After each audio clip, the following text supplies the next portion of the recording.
52 ans, marié, 4 enfants, et j'exerce la profession d'avocat et je suis encore conseiller municipal jusqu'au 22 mars.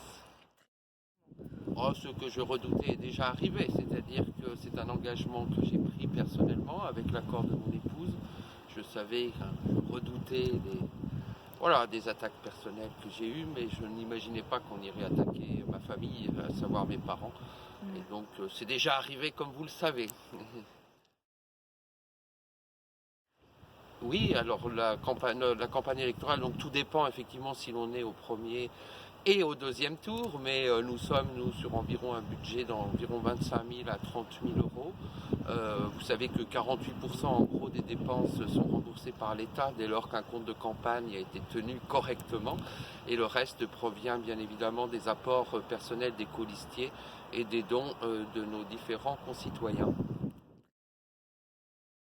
Alors la parité, c'est une exigence effectivement du code électoral pour la constitution des listes, mais ça doit bien évidemment aller au-delà. Nous sommes au lendemain de la journée internationale du droit des femmes. Les femmes doivent retrouver toute leur place dans la vie de la cité et sur un pied d'égalité avec les hommes.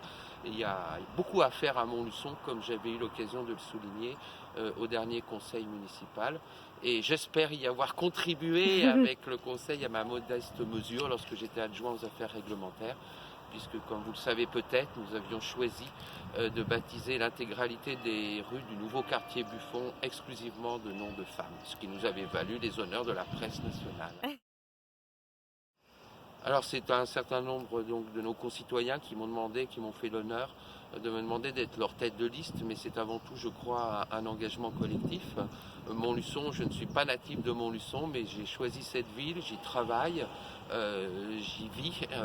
J'ai eu mes 4 enfants à Montluçon, qui sont nés à Montluçon, et je suis effectivement extrêmement attaché à cette ville, qui, je crois, a beaucoup de potentialités qui ne sont sans doute pas suffisamment mises en œuvre. À Montluçon dans 6 ans, dans mes rêves, eh bien Montluçon dans 6 ans, ça serait, je crois, d'abord une ville apaisée où tout le monde est associé donc à la réalisation du mandat, où tout le monde se connaît, une ville pleine de bienveillance, soit une qualité, une valeur auquel je tiens beaucoup. Montluçon qui retrouve également son dynamisme et son goût d'innovation. Nous avons été à la pointe de l'innovation au 19e et 20e siècle, et Montluçon également une ville qui est retrouvée, les Montluçonnais qui aient retrouvé la fierté d'être Montluçonnais.